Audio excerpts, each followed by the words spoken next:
It's 1919 and the city of Chicago has a new gang pop-up led by a man named Johnny Torino, running a business smuggling illegally alcohol to anyone who knows where to look.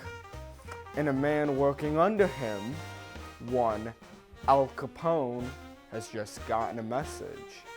Scarface, Torino's been run out of town. You're in charge now. This is the defining moment for young Al Capone in the start of a descent into madness for the Windy City.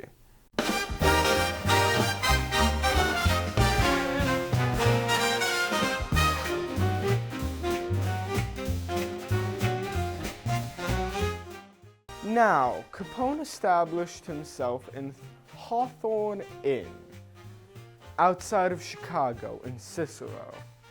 It immediately made a huge impact on the organized crime scene in actions such as the infamous St. Valentine's Day Massacre, where mobsters some dressed up as police, went and brutally killed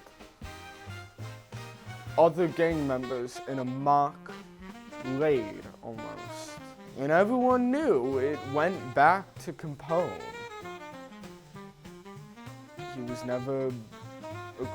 He never went to trial for it. Or the killing of Billy McSwiggan, an assistant state's attorney. He was found for this and went through 6 jurors and came out with no charges. He was never charged with anything, but everyone knew it went back to Capone. The Windy City was so in his pocket during the Windy City was so in his pocket when the corrupt mayor, Big Bill Thompson, was in charge. Capone's men literally carried cards that said to the police department, "You will extend the courtesies of the department to the bearer." Literally, real life get out of jail free cards. Fast forward to 1927, and the highest court in the land has made a decision. Let's hear what they have to say. It would be an extreme, if not extravagant, application of the Fifth Amendment to say that it is authorized a man to refuse the state the amount of his income because it has been made a crime. Welcome to United States versus Sullivan, where the Supreme Court decided that if you had legal business, you were still required to do your taxes, which defeats the whole purpose of an illegal business, but I digress.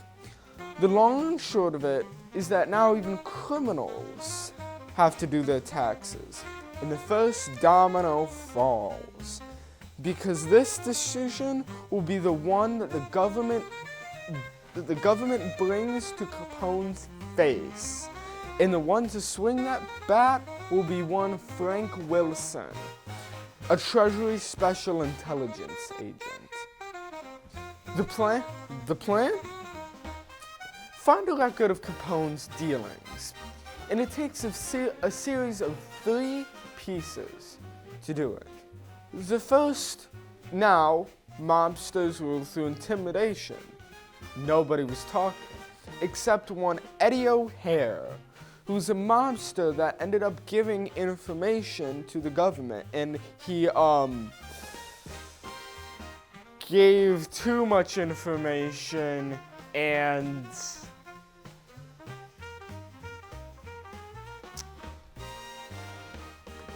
yeah, poor Eddie.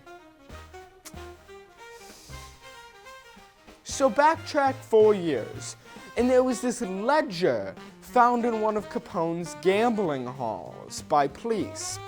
4 years later, someone finally thinks to use this as evidence. But this wasn't enough, so more was needed.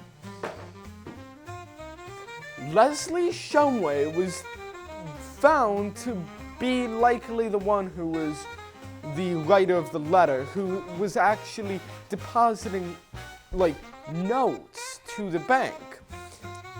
So they tracked Leslie all the way down to Florida, and under threat of subpoena, Leslie was used for testimony. The Mattingly letter was a letter from Lawrence Mattingly, Capone's tax attorney, which provided key evidence in the form of taxable income. Capone did not pay his taxes. And here we get one of the funniest interactions when Wilson actually goes to interview Capone. So basically, through the interview, Capone gets a little annoyed, and he goes, "How's your wife, Wilson?" and proceeds to follow it up with, "You best be sure to take care of yourself." Wilson just does not stop for anyone. He's inevitable. So with that, he goes to trial, gets found guilty of tax evasion, bounces around jail, and sometime later dies from declining health faculties from syphilis he got when he was younger. This is a record of a fall of an empire. This is Spartan Archives #4, signing off.